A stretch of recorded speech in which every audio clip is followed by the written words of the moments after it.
I'm excited to talk a little bit about some of my newer work. I am a scholar of literacy and language, but a lot of my more recent work with teachers has been looking at the power and potential of digital media literacies and civic participation, civic education, and its power when infused within a culturally relevant school-based curriculum. So much of the work I'll be talking about today was with and alongside an incredible social studies and ethnic studies teacher, ninth grade teacher, Miss Leona Kwan, who you'll get to meet today via video. And specifically, she's coming from Castlemont High School in East Oakland, the Oakland Unified School District. And specifically how she infused a digital app called SeeClickFix in her curriculum to scaffold not only academic literacy, but racial literacy, which are the discursive and academic tools to recognize, respond, and counter everyday forms of racism, as well as civic literacy, which are really the basic knowledge and skills that one needs to effectively participate and lead in their communities and elicit social change. So briefly, the SeeClickFix app that I'll be speaking a little bit about later is a digital media app that allows everyday people to report infrastructural issues to local city government folks, specifically around urban decay and urban blight. And before jumping into the presentation on curriculum and research, I'm going to talk a little bit about who I am and what brought me to this work and how I enter this work as both a former teacher and today a teacher educator and a researcher, which really connects to the impetus for my larger research agenda, looking at adolescent literacies, right? Kind of the plurality of literacy and how young people read and write critically in today's kind of changing and evolving landscapes of modes and technologies. Then I'll discuss specifically my work with this curriculum, with this teacher, and the research design, and then lastly some implications for this work. So I always like to start with pictures of my foremothers. Thank you. I'm a very proud fourth generation teacher. How many of you all also descend from teachers? Yeah, okay, great. So teaching, and specifically teaching as a subversive act, is something that's profoundly lived on my maternal side of my family. My mother, Lidia, taught in Mexico, but really spent the bulk of her career in migrant education in Central California and then later in Southern California in the town of Pomona, where I actually am from.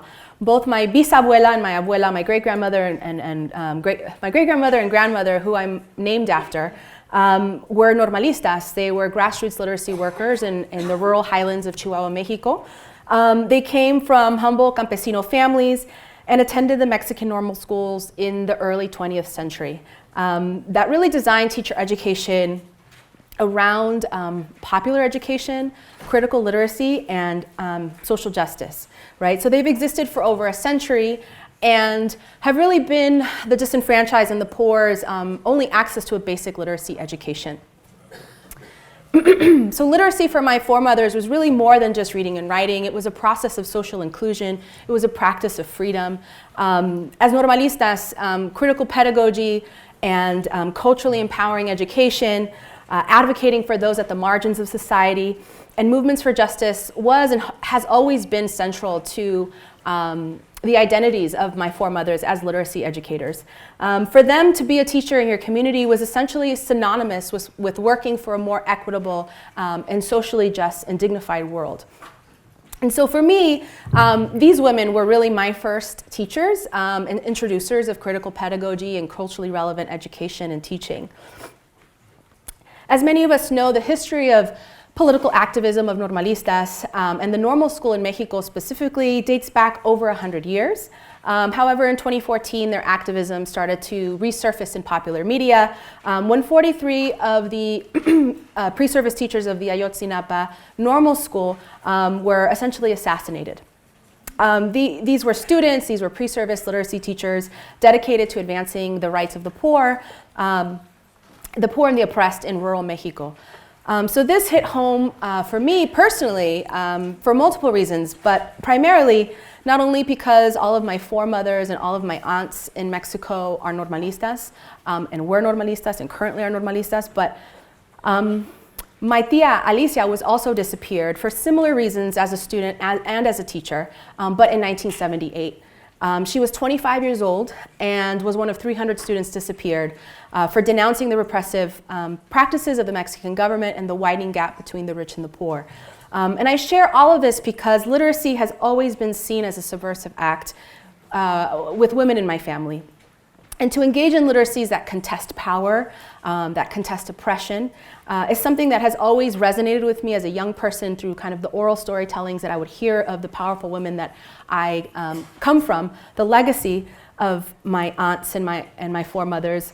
But it resonated deeply with me as a teacher and now as a researcher and as a teacher educator. These women really serve as the moral compass for my work and really inspired me to become a teacher of literacy and a researcher of adolescent literacy. So it was my family's history that encouraged me to return to the school district in the community that I spent the first part of my adolescence in, which is in Pomona, California. It's a school district that many of my cousins and many of my family members either graduated from or were pushed out of. I taught everything from Spanish to non-native speakers, Spanish to native speakers, ELD, English Language Development, ESL courses, and then I spearheaded in 2007 the Chicano Latino Studies curriculum and then later program, which still exists today. I worked primarily with students classified as English learners and long-term English learners, or what many scholars are starting to really push educators to call emergent bilinguals, right? To better honor and recognize kind of their sophisticated abilities, their cognitive abilities as they become learners of multiple languages. And so in schools, I saw how the language and literacy practices of Black and Latinx youth were often seen through very deficit-laden lenses and would signal perceived intellectual inferiority. And I saw how the schooling conditions for low-income youth of color were still mediated by reductive curricular practices.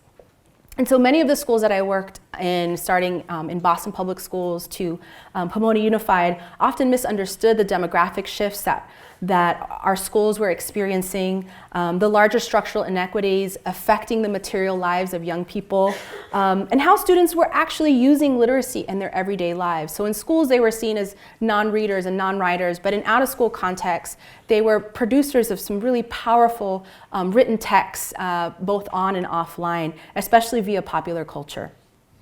So all of this ultimately served as the impetus for me to go to graduate school and study literacy in the lives of young people, especially how they were using the increasing technologies at their disposal in culturally and empowering ways, especially as they kind of asserted their racial, ethnic, and gendered identities both online and offline using digital tools. And so once I got to graduate school in New York City, I got more immersed with National Council of Teachers of English. Is anyone here a member of NCTE or have gone to NCTE conferences? It's a wonderful space. It's in Baltimore this year. And NCTE has been my intellectual home since I was a first-year teacher and continues to be now as a researcher. So it's the largest literacy organization, professional organization, and research organization in the country. And NCTE specifically has been naming the lack of racial and ethnic diversity in literacy curricula since the 1970s. However, in the past several years, NCTE has been especially calling for literacy educators, policymakers, curriculum developers to focus on more racially and ethnically inclusive ELA and ESL courses. They've been, I know this is very small, but they've been drawing attention to the dismal numbers of Black, Latinx, Native, and Asian Pacific Islanders protagonists in books. And so these are some numbers just from a few years ago out of a study of University of Wisconsin-Madison. Of the 3,600 books that were deemed multicultural, less than 8% were about or written by people of color. So that's literally less than 8%, 3.3% about African Americans, 2.1% about Asian Pacific Americans, 1.5% about US Latinas, Latinos, and then 0.6% about Native Americans, right? And NCT has also been pushing for connected learning in our nation's classrooms. And so that's a learning that is socially embedded, interest-driven, and from a 21st century literacies perspective. So really asking teachers to think about how can we better leverage young people's everyday digital and media practices and literacies into our rapidly changing literacy classrooms. So in looking at some of the most recent findings from the Pew Research Center on internet use among teens in the US, not surprisingly, 95% of US teens use the internet on a smartphone mobile device, right? And that's even across racial and ethnic groups and socioeconomic class. There is some differences you'll see with regards to who has access to laptops and desktops in their homes, but nearly every single youth is online almost every day via a smartphone device. And if we ask where are they going online, YouTube still reigns supreme, followed by Instagram and Snapchat, and Facebook is increasingly falling farther and farther away from the digital lives of young people, especially as all of us parents and grandparents and aunts and uncles jump on, right? The reality is that nearly all youth today must contend with this ubiquitous audience, right? With this ability to stay connected and share information with audiences, there are clearly affordances and challenges. As many of you know, these technological devices and platforms are not neutral, and they're not simply all good or all bad, right? So what does that mean for teachers, and what does that mean for researchers? How do we support our youth, especially those that continue to feel marginalized in our schools? So my research really, more current research has been looking at how teachers on the ground are innovating curriculum rooted in critical pedagogy, cultural relevance, and digital media tools to amplify civic participation in their communities. And so, excuse me, when we talk about youth media and youth digital media, that can mean a lot of things. So production in our classrooms can range from video, film, photography, social media, music, radio, newspapers, blogs, graphics, visual arts, digital apps, podcasts, among many other things, right? As educators continue to hear and feel the push for technology, I'm sure all of you are constantly told, right? We need to really up our technology game, right? Especially as you hear the neoliberal logics of technology use, particularly that it will help our young people compete, right? That it will help young people get a higher paying job, that it will help young people get into the best colleges. That is important, but it's not everything, right? The other flip side that we hear in schools is the dark side of technology, right? The realness of the bullying and the harassment, the dangers of oversharing, right? The ways in which social media can harm and affect young people's self-esteem, which is equally important, very important. But as educators, we have to push and kind of break out of that binary that we hear in schools, because technology can also just be powerful because it can provide a platform for counter narratives, right? Counter narratives of civic engagement, of civic innovation. It can enhance democratic dialogue across audiences. And really, we can share information to stakeholders in ways that we just couldn't before, especially 10, 15 years ago. And so this is often understood as connected learning.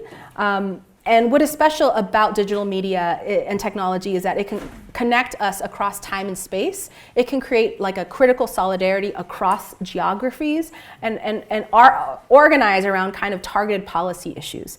And so as we hear kind of this push for technologies in our schools, teachers must keep a healthy skepticism about the idea of the mere presence of technology or digital tools in our classroom, that it will magically transform, right? Like young people will automatically jump on board just because you're using some sort of, social media or a podcast project. It's not about the app. It's never been about the app. It's not about digital tools, right? Rather, it's how we use it. It's why we're using it, right? and really, I think what I'm trying to hit hard is that technology must be more than simply being able to compete in the market, right? Excuse me. It's important to acknowledge that digital tools can indeed deepen and further classroom literacy, but only if and when they are embedded into an instructional paradigm that really focuses and amplifies the relevance of young people's lives, their personal, academic, and civic livelihoods. So we have to think about how problematic it is if we're sacrificing our pedagogy to a digital device, right? If we heed to what millionaire software and tech companies are telling us what to do and how to use their products, we have to remember that there is no inherently culturally relevant artifact or digital tool, right? So it's how we use it, not as the central artifact, but within and alongside an empowering curriculum. And lastly, the idea of connected learning sees technology tools as valuable, not in and of themselves, but to the extent that they open up opportunities to increase access and participation in academic, professional, and civic life for young people. So in these trying times, we as educators actually have a lot to learn from our students, right? Numerous scholars have documented how social media and mobile app activity are undoubtedly transforming young people's engagement with communities, with civic participation and grassroots social movements for racial justice and social justice. And so as technology continues to evolve and change, numerous scholars have called for ongoing studies of youth digital literacy practices, social media practices, and specifically the pedagogical potential of these practices when leveraged inside of our classrooms. Yet, classroom studies of actual curriculum that are doing this work are very limited, right? Furthermore, the curricular priorities of digital literacy, specifically critical digital literacies, civic education, and culturally relevant education, they've all been theorized separately from one another. But as my analysis seeks to demonstrate, their urgent integration can help all three gain a stronger foothold for 21st century inquiry and the promotion for racial justice. So that's precisely what I've tried to do in my work with classroom teachers, specifically with Miss Leona Kwan and her classroom, which I'll be talking more about today. And so really quick, our collaboration has been ongoing since 2015, but a lot of the work that I'm talking about comes from the 2017 spring semester. Our work took place at an urban high school in an area called Deep East Oakland, and serves some of the city's most socioeconomically disenfranchised residents, and where people living in students' neighborhoods are three times more likely to suffer from health problems like asthma, diabetes, and heart disease than their affluent, primarily white neighbors in the Oakland Hills a mile away, just a mile away, right? And so at the time of the study, 55% of the students were Latinx, 36% were African American, 9% were either Southeast Asian or Pacific Islander. About half of the students were classified as English learners, and a majority of students qualified for free and reduced lunch. So important about Miss Kwan is that she was not from the community. She was a middle-class Korean American woman who identified as a cultural outsider, right? After finishing up Mills College and her teaching credential, she stayed in Oakland and really taught. She's been there for 10 years. She's lived in the community. She's really kind of seen what students experience and endure materially, with regards to the urban blight that students are exposed to, the urban decay, kind of the infrastructural issues that go unattended to for a really long time. She really did the work to learn about the community, about her students, before creating most of the units in her courses. So The demographics of the course really, of the students in the course really reflected the larger school community. Important to note too, this was a 9th grade mandatory ethnic studies class, so all students had to take this 9th grade comparative ethnic studies class at her high school. So I have a really strong commitment to not only researching with teachers and repositioning them as the intellectuals that they are, but also writing with teachers. And so I'll be talking a little bit about a paper that we both published, and it's actually coming out in a couple weeks. And so as a teacher, Leona really offers a distinct vantage point to the dynamics involved in her classroom and throughout the unit that I did not as a researcher, as an ethnographer who was there 2 to 3 times a week, engaging in participant observation. And so we really blended practitioner inquiry, or what people call teacher action research, alongside ethnographic methods over the course of multiple academic years. And following the tradition of practitioner inquiry or teacher research, this study aimed to both understand patterns of student engagement and the use of emerging insights to inform ongoing practices and pedagogies in her classroom. So before I jump into the unit, here's a snapshot of kind of the year-long curriculum. You should have a handout, and it kind of goes more in detail in terms of the units and the titles and some of the guiding questions. Leona devised these units through an iterative process, and with the generous insight and support of Youngwon Choi, who was the civic engagement coordinator of Oakland Unified School District for about 5 years.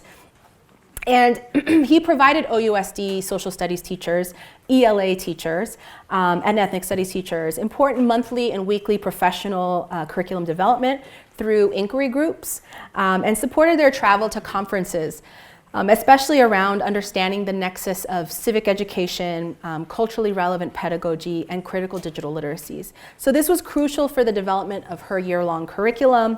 And the unit that I'll be speaking about is really the last one. So it's, each unit lasted 4 to 6 weeks, and it was really about building and scaffolding and cultivating racial literacy. And ultimately, it's kind of, it culminates in some sort of participatory research project. And so the project is called LIA, Liberation in Action. And this is a 6-week action-oriented unit. It asks students to examine the factors that impact their quality of life, including the physical environment and the infrastructural problems in their community. Students read articles from the New York Times, from local Oakland city newspapers about the social detriments of health, which argued that living in poverty absolutely has a negative effect on health outcomes and mental and emotional health outcomes. Students watched the PBS documentary Unnatural Causes and read pieces of its attending curriculum online that explores the importance of physical environments in the lives of young people. Students also conducted their own field research by surveying their classmates to better understand and learn about how the conditions in their communities, even while on their walk to and from school, can influence how they feel physically and emotionally once they arrive to school. So for those of you who are familiar with Oakland, you'll find some of California's richest residents on one side or up in the hills, and some of the most disenfranchised on the flats, and especially in Deep East. You're more likely to find major infrastructural issues in the flats than anywhere else. And I'm talking like 3 feet potholes where children fall into and are left unattended to for a very long time. I'm talking about traffic lights that don't work, street lights that don't work, and dilapidated empty buildings, right? So in trying to teach about institutional inequity, about institutional racism, Ms. Kwan wanted her students to know how infrastructural neglect plays out in racialized communities, and how low-income communities she wanted them to build kind of the academic language to name the institutional inequity for what it was, but also provide them with tangible tools to participate civically in their communities to transform their neighborhoods and to make them better. So some of the core vocabulary of the unit there were a number of Common Core literacy standards, but these were just some of the primary ones that really merged technology and literacy, and they're on the handout. But some of the core vocabulary included, really helping young people distinguish the difference between inequity and inequality, infrastructure, physical environment, urban blight, chronic stress, public health, socioeconomic status, maternal health, social detriments of health, environmental justice, gentrification, urban development, and ultimately social inclusion. So this is a snapshot of the unit. It's also on your handout. Students were first asked to register as users and report 3 issues in their communities. And so this is, again, a website, but also a digital app. And Ms. Kwan was really unsure, like, well, I don't really know if all the students will have the ability to download the app, right, on their smartphone, because that, that affects people's plans, that affects people's, spaces on phones. And so what was really great about this particular platform was that you can use it and report things online, or the app. But she noticed that nearly 90% of her students were using the digital app. So again, they were first asked to register as users and report at least 3 issues in their communities. On the SeeClickFix app, one is able to take and upload photographs as evidence of the infrastructural problems, like potholes, broken streetlights, and illegal dumping. Over the course of 6 weeks, students tracked the progress of these issues and ultimately presented their findings to the Life Enrichment Committee of the Oakland Unified School District and Oakland City Council. Through their research and presentation, which was scaffolded through this unit, students skillfully interrogated their physical surroundings and argued that health and inequality are highly correlated. They also questioned why and how city government officials could allow such grave infrastructural issues to be unattended to for such long periods of times in their communities. So again, drawing from practitioner inquiry, we aim to understand the patterns of student engagement and use emerging insights to inform future practice. So we really wanted to know, how do students, in their words, experience the SeeClickFix unit? So I'm going to play a clip. Oh, I should have asked about sound. Already in there. I'm sorry? The sound is connected. Oh, wonderful. Yeah, so I'm going to play a clip that introduces Miss Leona Kwan, what she aimed to do, and how her students and community members, including Oakland City Council members, responded. You'll ultimately see students presenting their SeeClickFix projects, and it's kind of cut by students, so it's a little bit, jumbled, but. Let's do it.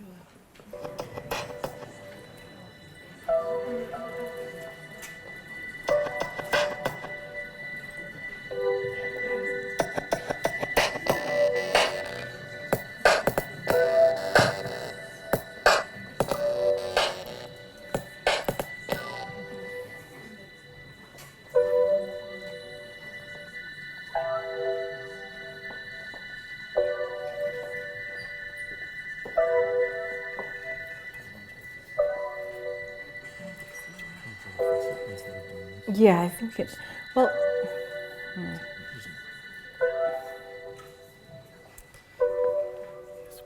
let me see if, My name is Leona Kwan, and I teach ethnic studies at California High School.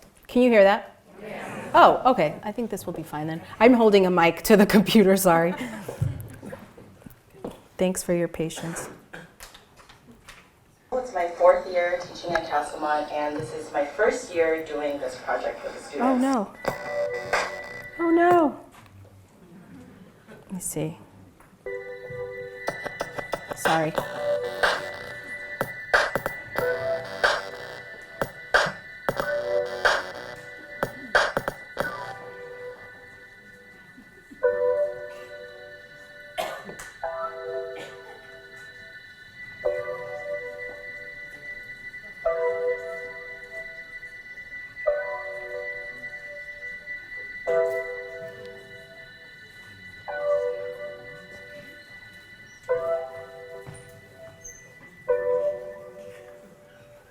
My name is Leona Kwan, and I teach ethnic studies at Castlemont High School. It's my 4th year teaching at Castlemont, and this is my first year doing this project with the students. So What students did was they used the SeeClickFix website to report infrastructure issues in their community. So it was definitely a learning experience for all of us, teacher included. I had students register. They were supposed to each report 3 issues, and they worked in groups doing reporting the issues on SeeClickFix, but also doing sort of a larger quality of life assessment on sort of what students witness on their way to school and how the things they witness impact the way they feel as they come to school in the morning. So then students analyzed their results and presented this in a larger project. And I see a ton of trash everywhere, and the community overall looks pretty dirty. And to me, that doesn't really represent who the people in Oakland are, like in this community, because there's a bunch of bright people who can make a change in our community. It's just that the dominant narrative of the people living here is just so negative that people refuse to see the positive things about us. This is what's really happening. This is what our environment, this is what we have to go through every day to get to school. And we shouldn't have to feel this way just going to school, let alone being in school and seeing everything. I gave them numerous articles that were sort of related to how your urban environment can impact both, like, not just your physical health, but your mental and emotional health. And so, for example, students who who grow up in areas that do have more urban blight and sort of areas that are neglected by the city, how that impacts them in these like really profound ways that in terms of their mental health, that is not always, I guess, acknowledged or recognized as something that needs to absolutely be addressed if we are serious about caring for all of our students and having equitable education in this city. Our experiences and survey data are also being supported by research. For example, in this article from PBS, it states, built space, infrastructure, and environmental quality all have impacts on our well-being. For example, if we are all being exposed to urban waste, it can have negative impacts on our mental health. Based on our experiences and survey data, we believe we should have adequate and sustainable infrastructure in our neighborhoods. We feel that these assets have a major impact on our health and well-being.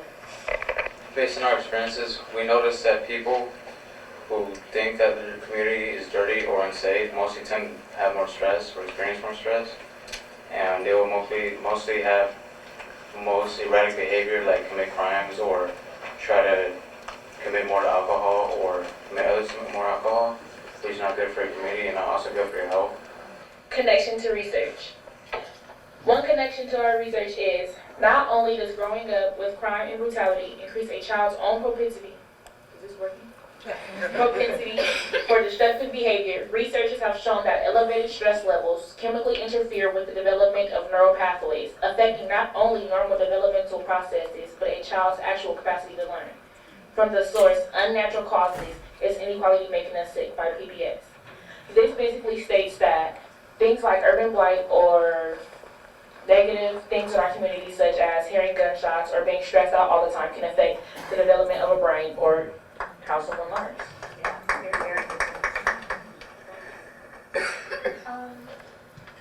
And based on our experiences and survey data, we believe that the quality of our environment and infrastructure greatly impacts the residents of that vicinity. Students who live in neighborhoods that consist of urban blight or decay usually resulted in negative feelings towards their own area, and it shows that there is a type of neglect in their neighborhoods. One of the most compelling parts of the presentations by the students yesterday was the research that they brought into their presentations that showed that the physical problems that they're noticing in their neighborhoods really have an impact on their psyche and their well-being. And I was so proud that they were able to articulate that to adults, and we could really listen to what they're saying, because we know that to be true. We know that it has an impact on their psyche, and I think that we also can see a difference in wealthier neighborhoods versus lower income neighborhoods. And I think what these young people were talking to us about is, when you're in a lower income neighborhood, we're feeling that. We're feeling the pressure of all these different problems that are around us. And it's our job as adults to make sure that just because you're growing up in a neighborhood that's lower income, we don't expect anything less, that we are delivering services just as rapidly. We are fixing those problems, and we're really trying to beautify those neighborhoods so that they can feel good about themselves, they can feel good about their families and their neighbors. We reported 15 SeeClickFix issues, which were 5 potholes, 3 cases of illegal dumping, 3 cases of graffiti, and 4 cases of street and sidewalk issues. Our SeeClickFix analysis resulted in 4 out of 15 issues solved, which were graffiti and illegal dumping. 11 of these cases have been left unresolved.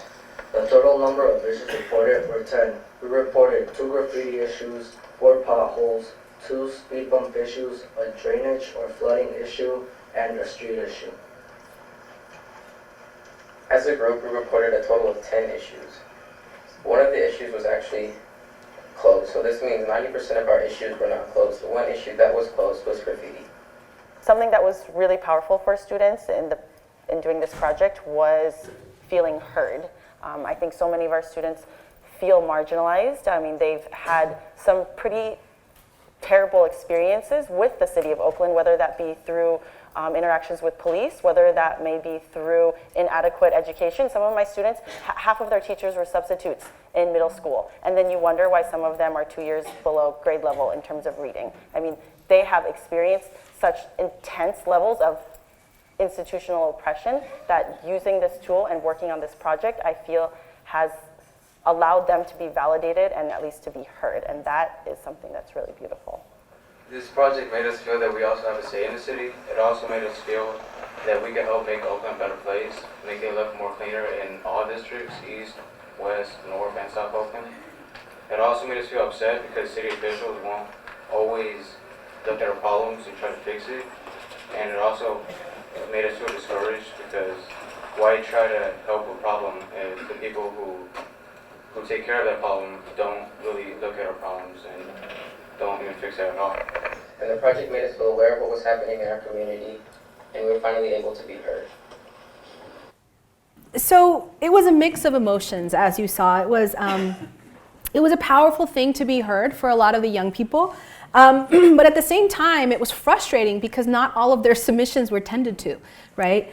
And so that was really part of what Ms. Kwan was trying to teach, right? Is that we may not win every single battle, right? But it's so important that we feel like we can be agents of change and that we continue to participate locally in our communities to elicit social change, and that one's got to be committed to justice and equity for the long run. Right. So two major kind of findings came out of our research together. The first of which is that this particular unit really helped students resist deficit-oriented narratives that really were surrounding their entire schooling experiences. So as many of you know, racist discourses throughout history have positioned students of color through pathologizing and deficit lenses that locate educational inequalities and social inequalities in the quote-unquote deficiencies of communities of colors, their cultural practices, their languages, their values, their skills, and their activities, right? Rather than in larger structural issues of power and racism in U.S. federal policies historically. With regards to the large amount of trash in his neighborhood, Corvan shared the following about his own research and what his own research taught him. He said, people just think we like to trash our communities and don't even care to use trash cans. But it's not true because they're actually always full and overflowing. It's actually the city governments that's not providing us with enough trash bins throughout East Oakland. So in his statement, he's resisting, right, this overwhelmingly like deficit rhetoric that attribute the high presence of trash as solely his community's doing, and instead reframes the discourse of pollution as infrastructural neglect. Through the SeeClickFix unit, Corvan was able to engage as a participant observer of his community, document photographs, using the SeeClickFix app, foster his digital inquiry skills, and ultimately build a critical analysis whereby he traces East Oakland's abundance of trash as, in great part, the fault of the city government's inadequate distribution of trash services and trash cans.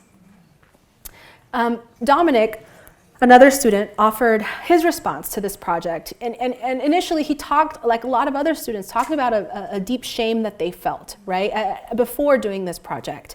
And kind of feeling embarrassed about where they lived and how it looked like, but knowing that those conditions didn't really represent the people that lived there. And in his group presentation, he revisited these precise forms of internalized shame and internalized racism by reversing the lens to highlight larger structures of inequity. So Dominic elaborated, based on my group survey data, we found that the quality of our environment and infrastructure greatly impact the students in that vicinity. Students who live in areas with intense urban decay, like ours, usually resulted in their negative feelings towards their own neighborhood, and shows that there is institutional racism and neglect. By positioning structural and material inequities up to the light of inquiry, Dominic and his peers confidently identified, problematized, and took action on material realities that affect their everyday lives. The use of this app helps students achieve kind of these new activist media literacy practices, where students not only named the problem, but also intervened in them, right? And collectively explored issues of related social concern. They contested negative stereotypes about them and their communities, and really renamed their own experiences through the lens of infrastructural neglect. Another major finding was the idea, again, it's not about the app, right? There's nothing magical about this app. This app is actually, most apps are created by rich people, right? And so this app came out of a person from an affluent neighborhood who really just wanted things to be fixed in their communities. It's an app that's primarily used by middle class, upper middle class residents in affluent neighborhoods. So again, it's not about the app, it's what this teacher was able to do with a larger curriculum that leveraged students' digital literacy practices. So it was about repositioning this digital tool for community engagement and racial literacy development. And so this particular unit really emphasized public speaking skills as central to the repositioning of digital tools for civic interrogation. One student, Edesas, shared, for the SeeClickFix project, I personally reported 2 large illegal dumpings and 2 broken streetlights in the neighborhood because it's too dark at night. And it's dangerous for both cars driving and people walking in the neighborhood. So if you want to resist racial oppression, you need strong public speaking skills, which is what we had to work on and build in this project. It's important because usually you need to stand up and speak out for whatever you want to change. In order for that to work though, you need practice or people will not take you seriously, right? So this is precisely what connected learning, this idea of connected learning, is asking us to do. That we take advantage of the digital resources afforded to us, but to speak truth to power, right? And engage in learning projects that are most relevant and most pressing in the daily lives of young people. Students ultimately fostered public presentation skills, public speaking, their academic and critical media literacy skills, argumentative skills, as they became creators of written texts across their journals and their PowerPoints and their presentations. The last student voice that I'll be sharing is from Consuelo, who shares, today the way that social and racial justice happens in society is that people usually depend on online, like going on apps, websites, social media. So if I have a problem in the future, I will have to go online, spreading it to my friends and asking others for help. And searching online search engines, doing my research.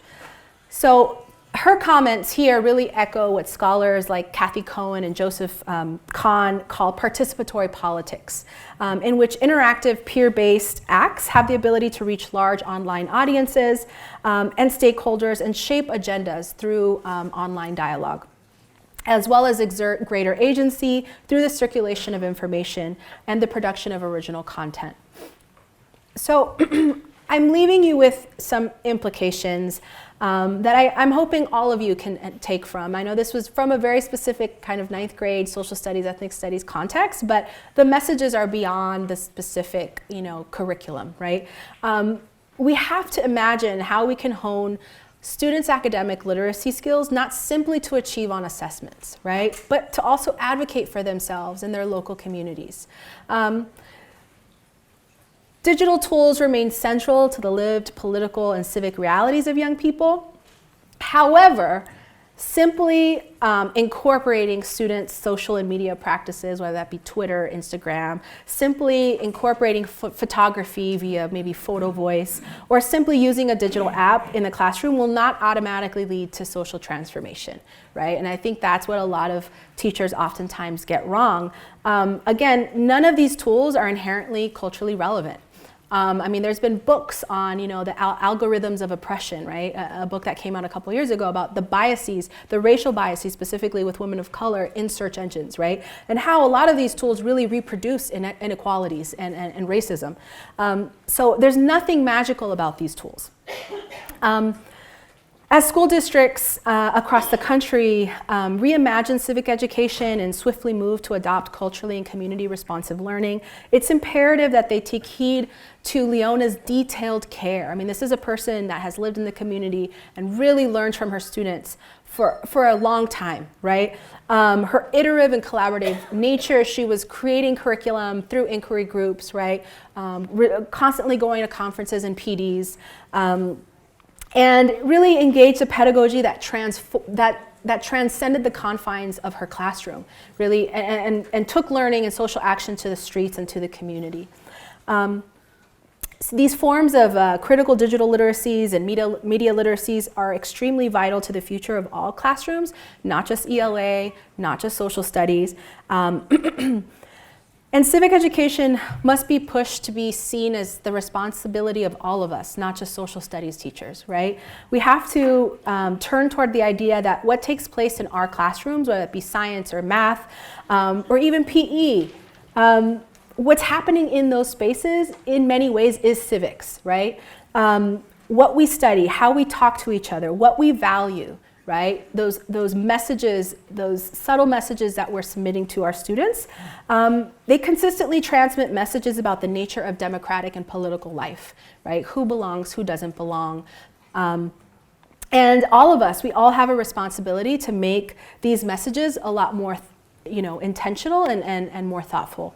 So I leave you with this, and also I will make sure to share this article with you all, and it should be coming out in like 2 or 3 weeks. So that's it. Yeah.